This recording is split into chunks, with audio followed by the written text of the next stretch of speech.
ओम सच्चिदानंद रूपाय विश्वोत्पत्त्यादिहेतवे तापत्रय विनाशाय गोविंदाय नमो नमः। कृष्णाय वासुदेवाय हरये परमात्मने प्रणताक्लेशनाशाय गोविंदाय नमो नमः। नमस्कार, स्वागत है आपका आचार्य वाणी में। मैं आचार्य डॉक्टर विक्रमादित्य आपके साथ हूँ। आज का विषय हमारा है मकर राशि वालों के लिए अगस्त के मध्यकाल में ग्रहों का योगायोग क्या कह रहा है। ग्रहों का जिस प्रकार का योगायोग बन रहा है मकर राशि वालों के लिए विशेष तौर पर समझ लेना चाहिए। शनि मंगल का टकराव आपकी राशि में पूरी तरह से विद्यमान हो गया है और जिस प्रकार से अगस्त के मध्यकाल में ग्रहों का परिवर्तन दिखा रहा है, चाहे वो बुध का मार्गी होना है, सूर्य का परिवर्तन करना है, या विभिन्न ग्रहों के योगायोग जो बनने वाले हैं, या विभिन्न योग ऐसे आने वाले हैं जो आपके लिए एक छोटा सा रास्ता दे सकते हैं जिससे आप अपनी किस्मत को बदलने की राह को पकड़ सकते हैं। जन्माष्टमी का उत्सव है, संक्रांति का उत्सव है, इन सबके विभिन्न प्रभाव आपकी राशि में किस प्रकार के रहेंगे। और सबसे बड़ा मंगल शनि का टकराव जो होने वाला है वो भी रहेगा और एक सबसे बड़ा परिवर्तन होने वाला है बुध और शुक्र का योगायोग होने वाला है, महालक्ष्मी योग बनने वाला है। कैसे आपके लिए ये योग आपको लाभ देने के योग बनाएगा, कैसे आपकी किस्मत को बदलने की राह पर आपको डाल सकता है, इन ग्रहों का प्रभाव सही से समझ लीजिए।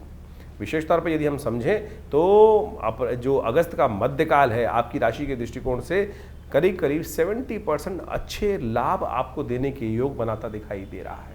इस समय में आपको कुछ खास हिदायतों की ज़रूरत रहेगी। यदि आप उन चीज़ों को समझकर अपने जीवन में आगे बढ़ने का प्रयास करेंगे, चलने का प्रयास करेंगे तो बहुत सारी चीज़ों को आप अच्छा कर सकते हैं। सबसे पहले हम बात कर लेते हैं 11 तारीख की। 11 तारीख को सोमवार का दिवस, द्वितीया तिथि है। भाद्रपद मास के कृष्ण पक्ष की द्वितीया तिथि उस दिन पड़ रही है और ग्रहों के दृष्टिकोण से देखें तो बहुत बड़ा परिवर्तन हो रहा है। उस दिन बुध महाराज कई दिनों से वक्री चल रहे थे, अभी अभी उदय होकर चुके हैं और वो मार्गी होने का योग बना रहे हैं। ये मार्गी भी होंगे और साथ साथ इस दिन गजकेसरी योग भी आपकी राशि में बनकर तैयार हो रहा है, जो आपकी राशि में जितने आप सरल होकर काम करने का प्रयास करोगे उतना ज़्यादा आपको लाभ देने के योग बना रहा है।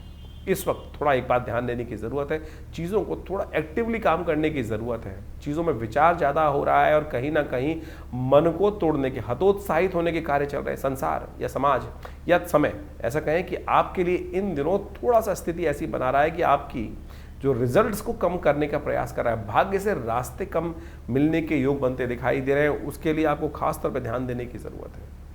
आशीर्वाद की ज़रूरत है। माता पिता को प्रसन्न करें, उनका आशीर्वाद दें। यदि आपके माता पिता हैं तो उनका आशीर्वाद दें, नहीं तो उनके लिए तर्पण कर कार्य करने का प्रयास करें। जीवन में रास्ता बन सकता है। इस वक्त जो ग्रहों का योगायोग है, चंद्र राहु की युति आपकी राशि में चल रही है, तो कोशिश ये करें आपकी राशि के दृष्टिकोण से यदि आप गौ सेवा कर सकें तो बहुत अच्छा रहेगा। 12 तारीख की यदि हम बात करें, मंगलवार का दिन है। इस दिन तृतीया तिथि का विद्यमान योग बन रहा है। ग्रहों का परिवर्तन का योग बनाई। जो बुध है वो मार्गी होकर आपकी राशि में आगे बढ़ने का रास्ता बनाए और बुध इन दिनों आपकी राशि में मार्गी जब होकर बैठ गए हैं तो चीज़ों को सही करने में आपका रास्ता बन सकता है। चीज़ों को अच्छे से जो ऑर्गेनाइज करना है उसके लिए आपके लिए बुध बहुत बढ़िया तरह से आपकी हेल्प करने का योग बना रहे हैं। गणेश चतुर्थी है इस दिन। हो सके तो भगवान गणेश का, भगवान हनुमान जी को सिंदूर चढ़ाने का आपको प्रयास करना चाहिए और ये सिंदूर आपके लिए बहुत विशेष तौर पर लाभ देने के योग बना सकता है। थोड़ा सा 2 चुटकी सिंदूर हनुमान जी को अर्पित करना, गणेश जी को अर्पित करना आपके लिए कई प्रकार के विघ्नों को दूर करने का रास्ता बनाएगा। बात कर लेते हैं इस वक्त 13 तारीख की। 13 तारीख बुधवार का दिन, चतुर्थी तिथि उदया तिथि है। पंचमी तिथि क्षय हो रही है तो नए कार्यों को आरंभ करने से बचना चाहिए, क्योंकि रिक्ता तिथि और क्षय तिथि का योग जो हो रहा है वो कहीं ना कहीं नए कार्यों की तरफ आगे बढ़ने से व्यक्ति को रोकता है, विघ्न जीवन में उपस्थित करने के योग देता है। लेकिन आपकी राशि के दृष्टिकोण से ग्रहों का योग बन रहा है वो भी समझ लीजिए। वो आपके लिए खास तौर पर स्वार्थी बनने से, सेवा कार्य से बचकर, टाइम को बेकार, जो स्वार्थी लोग हैं उनसे बचते हुए कार्य करने की ज़रूरत है। नहीं तो लोग आपको बरगलाएंगे और चीज़ें अपने पक्ष में कर लेंगे और आपके हाथ में कहीं ना कहीं शून्य ही प्राप्त होने के योग बन सकते हैं। इसलिए ध्यान रखते हुए कार्य करना बहुत ज़रूरी है आपकी राशि के दृष्टिकोण से। इस दिन सबसे अच्छा होगा कि भगवान गणेश के मंदिर में जाकर दूर्वा भगवान को अर्पित करें, या एक काम और कर सकते हैं, भगवान शंकर के मंदिर में दही अर्पित करने से भी आपके लिए कष्टों को निवारण करने का योग बन सकता है। बुद्ध का मंत्र, गणेश जी का मंत्र जप करना भी आपके लिए शुभ रहेगा। 14 तारीख बृहस्पतिवार का अवसर, षष्ठी तिथि इस दिन विद्यमान है और ग्रह नक्षत्रों के दृष्टिकोण से यदि हम समझें तो ग्रहों का परिवर्तन का योग बन रहा है और ये परिवर्तन आपके लिए अंदर एक विशेष लाभ देने के योग बनाता दिखाई देगा। इस दिन ग्रहों का यदि योगा योग आप समझने का प्रयास करें तो चीज़ें आपके लिए अनुकूल रहेंगी, लेकिन ध्यान रखना इन दिनों थोड़ा स्वास्थ्य के मामले में थोड़ा समस्याएं उत्पन्न करने के योग बृहस्पति लगातार बनाता दिखाई दे रहा है। बृहस्पतिवार का अवसर है, हो सके तो इस दिन विशेष तौर पर एक काम करें, पीली चीज़ों का, पीली दाल का इत्यादि का भिगोकर दान करने का प्रयास कीजिए, मंदिर में दे दीजिए, किसी गरीब को दे दीजिए, ब्राह्मण की सेवा कर दीजिए। यह आपके लिए कहीं ना कहीं आपके विचारों को पॉजिटिव करने का रास्ता बना सकता है। नहीं तो ग्रह योग इन दिनों जिस प्रकार के आपको चल रहे हैं, एंजाइटी डिसऑर्डर, अननेसेसरी की चिंताएं, वैचारिक परेशानियों, विचार के द्वारा विचार नेगेटिव होने के कारण से परेशानी उत्पन्न करने के योग बना देंगे। 15 तारीख शुक्रवार का दिन, सप्तमी तिथि विद्यमान है, 15 अगस्त है, स्वतंत्रता दिवस है। सबसे पहले हम उन राष्ट्र सेवकों को नमन करें, उन स्वतंत्रता सेनानियों को नमन करें जो विशेष तौर पर इस दिन की चाहत के लिए, इस दिन की आकांक्षा को लेकर फांसी का फंदा तक चूम लिए थे। तो हम सबसे पहले उनको नमन करें जिनके कारण से हम आज इस स्वतंत्र भारत में श्वास लेने का सुंदर योग बना रहे हैं, और देश को आगे बढ़ाने का संकल्प भी हम सबको लेना चाहिए। अपनी किस्मत से ज़्यादा देश को सर्वोपरि मानते हुए कार्य करने का प्रयास करना चाहिए। शुक्रवार का दिन है, सप्तमी तिथि है, ग्रह नक्षत्रों का खेल आपकी राशि के दृष्टिकोण से क्या कुछ बनता दिखाई दे रहा है वो भी समझ लें। आपकी राशि के दृष्टिकोण से ग्रह दिखा रहे हैं कहीं ना कहीं कई मामलों में सुख प्राप्त करने के योग बनते दिखाई देंगे। समय आपकी राशि के दृष्टिकोण से कुछ अच्छा दिखाई दे रहा है, लेकिन ध्यान रखना बेकार के तफरीबाजी से बचने का प्रयास करना चाहिए। राहु इन दिनों अननेसेसरी के लिए कहीं ना कहीं कई मामलों में कुछ विघ्न उपस्थित करते दिखाई देंगे। अननेसेसरी के छोटे छोटे मामलों में कुछ विवाद उत्पन्न होने के योग बन सकते हैं। जो भी कार्य करें जल्दबाजी में ना करें, विचार को करने के बाद विचार को तवज्जो देने का प्रयास करें, क्योंकि सूर्य इन दिनों अननेसेसरी थोड़े एग्रेसिव हो रहे हैं आपकी राशि के दृष्टिकोण से, और छोटी छोटी बातों में रुष्ट ज़्यादा हो सकते हैं। उनको शांत करने का आपको प्रयास करना चाहिए। पीली चीज़ों का दान करना, गौ सेवा करना आपके लिए अच्छा रहेगा। 16 अगस्त का दिन बहुत विशेष, शनिवार का दिवस है, जन्माष्टमी का सुंदर योग इस दिन बन रहा है। ग्रह नक्षत्रों के दृष्टिकोण से आपकी राशि में विशेष योग बनता दिखाई देगा, जो आपके विचारों से लाभ देने के योग बना सकता है। और आपकी राशि के दृष्टिकोण से ऐसा बन रहा है कि जिस क्षेत्र में भी आगे चलने का प्रयास करोगे उसमें कहीं ना कहीं आपके रिजल्ट्स पॉजिटिव आने के योग बनते दिखाई। आने वाले 2-3 दिन आपको यूटिलाइज करने का प्रयास करना चाहिए, चीज़ें आपके पॉजिटिव जाने के योग बनाती दिखाई दे रही हैं। जन्माष्टमी का पर्व है और जन्माष्टमी बहुत सुंदर पर्व माना जाता है, लेकिन कुछ भ्रांतियाँ भी हैं। तो जन्माष्टमी विशेष तौर पर समस्त लोगों के लिए इस दिन पड़ती दिखाई दे रही है। 16 अगस्त को इस बार जन्माष्टमी का सुंदर योग बन रहा है, और जन्माष्टमी का योग ग्रहों के दृष्टिकोण से इस बार सबके लिए, स्मार्ट वैष्णव सब लोग शनिवार को कोई मतभेद नहीं रहेगा। आमतौर पे बहुत सारे मतानुसार कई बार मतभेद उत्पन्न हो जाते हैं कि हम हमारे आचार्यों के अनुसार से इस योग में माना जाए, इस योग में माना जाए, लेकिन इस बार यदि पंचांग को देखा जाए तो बहुत सारे द्वंद्वों को करने की ज़रूरत ही नहीं है। अष्टमी उदया तिथि के रूप में विराजमान है 16 तारीख को, और उसके साथ साथ सुबह रात्रि के समय जिस वक्त भगवान का जन्म माना जाता है उस समय वृषभ लग्न भी उपस्थित हो ही जाएगी, और साथ साथ चंद्रमा भी विशेष तौर पर यदि देखा जाए तो वृषभ राशि में ही उस दिन उच्च के विराजमान होकर रहेंगे। और इसके साथ साथ एक बात और ग्रहों का योगा योग और भी बड़ा सुंदर ये बन रहा है कि रोहिणी नक्षत्र वो भी रात्रि के अंतिम पहर में जाकर भोर काल से पहले पहले उपस्थित होने के योग बना लेगा, दिल्ली के पंचांग के अनुसार से देखें तो बहुत सारे ग्रहों का योगा योग इसी प्रकार से बन रहा है। तो क्या स्मार्ट, क्या वैष्णव, क्या संप्रदाय, समस्त लोगों के लिए ये सुंदर तिथि है। भगवान सुंदर का अभिषेक करें, भगवान का विशेष तौर पर पूजन करें। ओम नमो भगवते वासुदेवाय पुरुष सूक्त के द्वारा भगवान को सुंदर रूप से स्नान कराएं और उनका पूजन करें। षोडश विधि के अनुसार से षोडश जो हमारे पूजा पाठ के तरीके हैं उन सब के द्वारा सहस्रसी रेखा पुरुखा सहस्राक्ष सहस्रपात सभो में गंग सर्वा तत्पित्वा त्रोतिष्ठ, इसी के द्वारा भगवान का अभिषेक दूध से, दही से, समस्त पंचामृत से भगवान का अभिषेक कराकर भगवान को वस्त्र अलंकृत करते हुए सुंदर रूप से भगवान का स्तवन करना। कहा जाता है कि आप कुछ और करें ना करें, कम से कम भगवान की जन्माष्टमी के अवसर पर भाद्रपद मास के कृष्ण पक्ष की अष्टमी के दिन अवश्य उपवास रखें। उपवास रख के भगवान का सुंदर रूप से संकीर्तन करें, पूजन करें, भगवान का अभिषेक करें, हरिनाम का संकीर्तन करें, और केवल इसी से आपके अनेक जन्मों के कष्ट जो हैं वो कट जाते हैं। उपवास रखिए। उपवास का मतलब केवल भूख हड़ताल नहीं होता है। आजकल बहुत सारी समस्याएं क्या हो गई, उपवास लोग करने की जहाँ बात की जाती है तो खाना पीना छोड़कर बैठ जाते हैं। उपवास का मतलब कतई भूख हड़ताल नहीं है। व्रत का मतलब कुछ और है। व्रत का मतलब तो विशेष तौर पर कुछ लोगों ने ऐसा बना दिया कि भैया आज भोजन नहीं करेंगे, मुझे एक बात बताइए, मैं सीधी तरह से, उपवास करनी बहुत अच्छी, व्रत करना एक बहुत बढ़िया सिद्धांत है, खाना भी ना खाएं तो ठीक है, विश्राम मिलना चाहिए। लेकिन एक बात, छोटी सी बात समझने की आवश्यकता है। आपका बच्चा यदि सुबह से लेकर शाम तक कोई बात कर रहा हो, पर ये चाहिए, पिताजी ये चाहिए, माताजी ये चाहिए, और सुबह से लेकर दोपहर तक, रात तक खाना ना खाए, तो मुझे एक बार बताएं, क्या माता पिता प्रसन्न होंगे? या माता पिता विशेष तौर पर उनका खून नहीं चलेगा कि बच्चा खाना नहीं खा रहा है, और भगवान आपके माँ बाप प्रसन्नता से अपने जीवन यापन कर पाएंगे? नहीं कर पाएंगे। तो शास्त्र में कुछ भ्रांतियां उत्पन्न हो गई हैं, लोगों ने भूख हड़ताल को व्रत मान लिया है। व्रत का वास्तविक अर्थ जो है वो है उपवास। वास का मतलब है रहना, उप यानी जहां से हो, जहां रह रहे हो वहां से हटने का प्रयास करो, कहीं और वास करो, वहां से अपने आप को उठाओ और प्रभु के सानिध्य में जाकर वास करने का प्रयास करो। शांति से प्रभु का स्मरण करो, सात्विकता के साथ रहो, प्रभु के श्री चरणों में निवास करो, तब तो व्रत हुआ, तभी तब तो उपवास हुआ। नहीं तो केवल भूख हड़ताल हुई, नहीं तो जिद हो गई। आपको खाली ना खाना, खाना ना खाना भी एक प्रकार से उपव्रत कहा जा सकता है, लेकिन कुछ कालांतर में ऐसी भ्रांति उत्पन्न हो गई है बहुत सारी चीज़ों ने कि भूख हड़ताल, पेट को कुछ नहीं देना, उसी को हम व्रत मान के बैठ गए हैं। लेकिन और उस दिन एक समझे कि जिस दिन खाना नहीं खाया, कुछ नहीं किया, उस दिन क्या होगा, और बाहर की चीज़ सब खा लेंगे, कुट्टू के आटे से लेकर पता नहीं क्या क्या, पकौड़ी, चाट पकौड़ी इत्यादि समस्त खाने की व्यवस्था बना लेंगे। तो फिर वो क्या हुआ, फिर तो वो कुछ और ही हो गया ना। इस व्रत में हरिनाम का संकीर्तन, जागरण, भगवान के नाम का जप, भगवान के क्रियाकलाप जो हैं उनकी कथाएं पढ़ना, उनकी कथा सुनना, उनके मंत्र का जप करना, दान पुण्य करना, सात्विकता का से जीवन निर्वाह करने का प्रयास करना, और विशेष तौर पर मनसा वाचा कर्मणा प्रभु के नाम का संकीर्तन करना, ये तो हुआ उपवास। तो अब आप देख लीजिए आप क्या कर रहे हैं। तो परमात्मा की कृपा प्राप्त करने के लिए फिर कहते हैं लोग, संकट नहीं हरे, कष्ट नहीं हरे। तो ऐसे में कष्ट कहाँ हरेंगे? तो इसलिए इस बात को समझें कि इस जन्माष्टमी पर हम भगवान का षोडशोपचार पूजन करें। हमने विवेकानंद योगाश्रम में इस दिन विशेष भगवान का पूजन रखा है। शाम के समय जो करीब करीब यज्ञ के साथ आरंभ होगा और भगवान के पूजन के साथ सुंदर व्यवस्था बनेगी।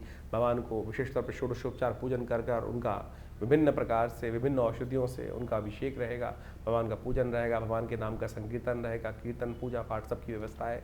आप अवश्य भगवान के नाम के संकीर्तन में उस दिन पधारें आश्रम पे, विवेकानंद योग आश्रम में। प्रभु की कृपा से सुंदर कल्याण का अवसर बनेगा। भगवान के नाम का संकीर्तन कर हमारे इस आश्रम पे, जिसमें पिछले करीब आप मान के चलें 50-60 सालों से नित्यप्रति 8 घंटे यज्ञ होता है। माँ भगवती का सुंदर श्री विग्रह, इस दिन भगवती दुर्गा का भी प्राकट्य उत्सव है। आप महामाया जी का भी प्राकट्य उत्सव माना जाता है, जो भगवान कृष्ण के साथ ही उत्पन्न हुई थी। भगवती दुर्गा की उपासना इस दिन विशेष तौर पर की जानी चाहिए, और भगवती दुर्गा के साथ साथ भगवान कृष्ण की सुंदर उपासना कर इस संसार में शांति स्थापित करने के लिए, कष्टों को निवारण करने के लिए, बिना भगवती की, बिना शक्ति की उपासना किए बिना भगवान की कृपा नहीं होती। तो इसलिए सुंदर रूप से आप अपने कार्यक्रमों में, यज्ञ में सम्मिलित हों। भगवान के नाम के संकीर्तन में हम विशेष रूप से कार्यक्रम रख रहे हैं, तो आप अवश्य अपना स्थान आरक्षित कर इस कार्यक्रम में सम्मिलित हो सकते हैं। तो ये जन्माष्टमी का सुंदर पर्व आपकी राशि के दृष्टिकोण से जो पड़ रहा है, मकर राशि वालों, इसको विशेष तौर पर और समझने का प्रयास करें। भगवान कृष्ण का सुंदर व्रत है, सुंदर। इस दिन भगवती दुर्गा के साथ यदि भगवान कृष्ण की उपासना कर ली जाए अष्टमी के दिन, तो संपूर्ण कष्टों को निवारण करने का योग बन सकता है। अवश्य इस दिन व्रत रखें, और हो सके तो भगवान कृष्ण को सबसे अच्छा रहेगा तिल युक्त पंचामृत बनाकर उसके द्वारा भगवान का अभिषेक करने का आपको प्रयास करना चाहिए। और भगवान को विशेष तौर पर एक, जिसे कहा जाता है सितारों, काले सितारों की लगी हुई, जो बहुत अच्छे गोटे से जड़ी हुई बांसुरी है, वो भगवान को अर्पित करने का प्रयास करें। और मोर पंख, नीले वर्ण का मोर पंख जो होता है आपकी राशि से विशेष संबंध रखता है, और तमाम किस्म की अलाएं बलाएं, तो भगवान जो समर्पित, तो भगवान की जो हर लेता है। कहा जाता है भगवान को नज़र बहुत लगती थी, ऐसे में भगवान को वो मोर पंख जो अर्पित किया जाता है, भगवान की नज़र को दूर करने के लिए किया जाता है। कोशिश ये करें इस दिन वो भगवान को अर्पित करें, और बाद में वो मोर पंख उठाकर अपने कहीं ना कहीं वस्त्र में लगा लीजिएगा। यदि कोई भी आपके जीवन में कष्ट चल रहा है, ध्यान रखें, कोई नज़र लग गई, कुछ लग गई है, कुछ और करने की ज़रूरत नहीं है। आपके व्यवसाय स्थल पर या आपके जीवन में या आपके बच्चों को उस मोर पंख को कहीं ना कहीं उनके सामान में रख दीजिए, उनकी जेब में रख दीजिए, उनके पर्स में रख दीजिए। आपने व्यवसाय स्थल पर उस दिन चढ़ाया हुआ मोर पंख, भगवान का जो चढ़ाया हुआ मोर पंख है, प्रसाद स्वरूप लेकर अगले दिन अपने पास रख लीजिएगा। कहा जाता है बहुत सारे कष्टों को निवारण करने का योग बहुत सुंदर रूप से बनेगा। इस दिन भगवान को विशेष तौर पर आपकी राशि के दृष्टिकोण से हमें लगता है माखन मिश्री सफ़ेद तिल युक्त बनाकर भगवान को अर्पित करने से और प्रसाद ग्रहण करने से संपूर्ण रूप से कष्टों को निवारण करने का योग बहुत सुंदर बनेगा आपकी राशि के दृष्टिकोण से। 17 तारीख रविवार का अवसर, 9वीं तिथि विद्यमान है और इस दिन ग्रह नक्षत्रों के हिसाब से समझें संक्रांति का योग बन रहा है। सूर्य परिवर्तन की तरफ जा रहे हैं और इस सूर्य का परिवर्तन आपकी राशि के दृष्टिकोण से बहुत विशेष रहने वाला है।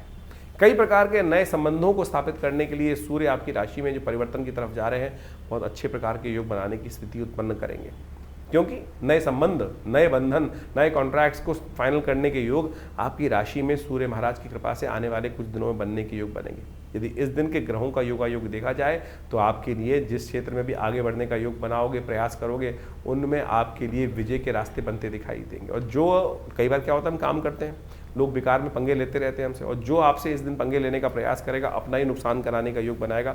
ऐसा योग आपकी राशि में बनता दिखाई दे रहा है। सूर्य की संक्रांति जो है रात्रि में 12 बजे के बाद होगी, करीब करीब 1 बजे के आसपास, 1:45 बजे के आसपास योग बन रहा है। तो ऐसे में संक्रांति का पुण्य अगले दिन माना जाएगा। अगले दिन हो सके तो आपके लिए सबसे श्रेष्ठ रहेगा सुबह उठते ही भगवान सूर्य को जल अर्पित करने का प्रयास करें, अर्घ दें विशेष तौर पर, क्योंकि संक्रांति इस दिन रविवार को ही पड़ रही है, तो हृदय नाम का योग बन रहा है। तो ऐसे में अवश्य भगवान सूर्य को सुबह सुबह थोड़े तांबे के लोटे में थोड़ा सिंदूर लेकर या रोली लेकर या साथ में पीला पुष्प लेकर भगवान भास्कराय नमः इस मंत्र का जप करते हुए या अहे सूर्य सहस्त्रांशो तेजो राशि जगत पते अनुकंपाय मां भक्ताग्रहणार्घम दिवाकरम, इस प्रकार से मंत्र जप करते हुए भगवान को अर्घ दीजिए। भगवान की कृपा से कष्ट दूर होने के योग बनेंगे। आपकी राशि के दृष्टिकोण से इस दिन भगवान सूर्य के निमित्त आपको घी का दान करना चाहिए, वो आपके लिए श्रेष्ठ रहेगा। 18 तारीख का दिन सोमवार का दिवस है, 10वीं तिथि विद्यमान है, ग्रहों का परिवर्तन का योग बनता दिखाई दे रहा है और ये परिवर्तन आपकी राशि के दृष्टिकोण से दिन तो अच्छा दिखाई देता है, लेकिन शाम आते आते थोड़े से कुछ न कुछ नए विवाद भी आपके जीवन में थोड़े परेशान करने के योग बना सकते हैं। सुबह का टाइम पूरी तरह से यूटिलाइज करने का प्रयास करें। शाम को आपकी राशि के दृष्टिकोण से एक बात समझें, हमें जो योग बनता दिखाई दे रहा है, भद्रा का योग बन रहा है दिल्ली के पंचांग के अनुसार, जो 6:30 बजे से आरंभ होगा और करीब करीब शाम को 5:30 बजे तक विद्यमान रहेगा। तो नए कार्यों को आरंभ करने से बचना चाहिए। इस दिन आपकी राशि के दृष्टिकोण से आपको दूध का दान करना चाहिए, दूध भगवान को अर्पित करने का प्रयास करना चाहिए, वो आपके लिए बड़ा अच्छा योग बनाएगा। 19 तारीख मंगलवार का दिवस अजा एकादशी का योग बन रहा है और ग्रह नक्षत्र के दृष्टिकोण से दिन थोड़ा स्वास्थ्य के मामले में भारी है। इनकम के हिसाब से दिन अच्छा दिखाई दे रहा है, खर्चे में थोड़ी सी वृद्धि अवश्य हो सकती है, लेकिन पॉजिटिव रिजल्ट्स लाने के योग बन सकते हैं, सफलता की तरफ जाता दिन दिखाई देगा। लेकिन स्वास्थ्य के मामले में थोड़ा ध्यान रखना पड़ेगा। मनोविचार मस्तिष्क जो है वो कहीं ना कहीं कुछ विचारों से आपको परेशान करने के योग बना सकते हैं। संपूर्ण रूप से काम करने का प्रयास करें। इस दिन अजा एकादशी है, भगवान शालिग्राम जी का पूजन करें, उनको स्नान कराएं, पंचामृत उन्हें अर्पित करें, उनका चरणामृत ग्रहण करें। कहा जाता है ना, अकाल मृत्यु हरणम सर्वव्याधि विनाशनम विष्णु पादोत्कंपित्वा पुनर्जन्म न विद्यते। इसलिए अजा एकादशी का सुंदर उपयोग करते हुए भगवान का स्तवन करें, कल्याण होगा। 20 तारीख का दिन बुधवार का दिन है, द्वादशी तिथि विद्यमान है और ग्रह नक्षत्रों के दृष्टिकोण से दिन थोड़ा भारी है, लेकिन शाम आते आते कुछ ना कुछ पॉजिटिव नया उम्मीद जागने के योग भी बनते दिखाई देंगे, कुछ पॉजिटिव रिजल्ट्स आने के योग बनेंगे। इस दिन ग्रहों का उपचार करने के लिए आपको गौवत्स का पूजन करना चाहिए, गाय के बछड़े को कुछ अपने श्रद्धा के अनुसार से, सामर्थ्य के अनुसार से कुछ न कुछ खिलाने का प्रयास करना चाहिए। बुद्ध प्रदोष भी है इस दिन। इस दिन भगवान विष्णु को विशेष तौर पर भगवान शंकर के मंदिर में जाकर शाम के समय, यदि व्यावसायिक दृष्टिकोण से कोई कार्य पूर्ण नहीं हो रहा है, जिसके पूर्ण होने के योग बहुत जल्दी से बनते दिखाई दे रहे हैं आपकी राशि के दृष्टिकोण से, चंद्रमा शाम को परिवर्तन की तरफ जाएगा, हो सके तो एक काम करने का प्रयास करें, भगवान शंकर के मंदिर में जाकर थोड़ा सा उनको दही से, मट्ठे से स्नान कराने का प्रयास करें, इच्छु रस से स्नान कराने का प्रयास करें। बुद्ध प्रदोष कई प्रकार के दोषों को जीवन से दूर करता है, व्यावसायिक क्षेत्र में आगे बढ़ाने का कार्य भी देता है। तो ग्रहों का योगायोग आपने समझा। इस वक्त भाद्रपद का महीना चल रहा है और भाद्रपद के महीने में जो ग्रहों का योगायोग परिवर्तन का योग बनाएगा वो तो आपके समक्ष है ही है, लेकिन एक विशेष योग बन रहा है कि इस भाद्रपद में 5 रविवार का योग बन रहा है और इस बार राजा भी सूर्य ही हैं, पूरे जो विश्व के राजा है, संवत के राजा हैं, और उसके दृष्टिकोण से यदि ग्रहगण प्रभाव देखा जाए तो इस बार पूरे विश्व में अच्छी खासी वृष्टि के योग बन रहे हैं और वो इतनी ज़्यादा हो गई है, कई जगह लोग परेशान भी हो गए, त्रस्त भी हो गए हैं। और इस बार 5 रविवार का योग भाद्रपद में जो दिखा रहा है वो वास्तविक तौर पर एक बात को भी इंगित करता है कि जो इस वक्त भयावह पूरे विश्व में पानी की त्रासदी चल रही है, अतिवृष्टि होने के योग बन गए हैं, उससे कहीं ना कहीं अब कुछ ना कुछ रास्ता, बचाव का रास्ता बनता भी दिखाई देगा। लेकिन ये कहीं ना कहीं प्रकार से जो भाद्रपद महीने में यदि 5 रविवार पड़ जाए तो एक बात कही जाती है, युद्ध की आशंका, युद्ध की अफवाहें, कहीं ना कहीं मतभेद बहुत ज़्यादा कहीं ना कहीं संसार में बढ़ जाते हैं और कहीं ना कहीं आपस में मनभेद भी होने लगते हैं। इस वक्त विश्व में जिस प्रकार से जो योगायोग बन रहा है वो कहीं ना कहीं आपदाओं का संकेत भी देता दिखाई दे रहा है। और ऐसे में जो अन्न इत्यादि के संबंध में जो कार्य करते हैं उनको भी थोड़ा सावधान रहना चाहिए। तेजी का माहौल बनता दिखाई दे रहा है। विभिन्न अन्न के क्षेत्र जितने भी हैं, खाद्य पदार्थ जितने हैं, गेहूँ इत्यादि, चावल इत्यादि और बहुत सारी और भी जितनी चीज़ें हैं, उन सब में कहीं ना कहीं जो अतिवृष्टि के कारण से जो योग बनते दिखाई दे रहे हैं वो कहीं ना कहीं महंगाई को बढ़ाने की तरफ योग बनाते दिखाई दे रहे हैं। ऐसे में आपकी राशि के दृष्टिकोण से जो योग बन रहे हैं वो आपने अच्छे समझें। ग्रहों के प्रभाव को जितने जल्दी हम समझ लें और उसके अनुसार से अपने जीवन में सही रास्ता पकड़ लें, ये ज्योतिष का चमत्कारिक प्रभाव है।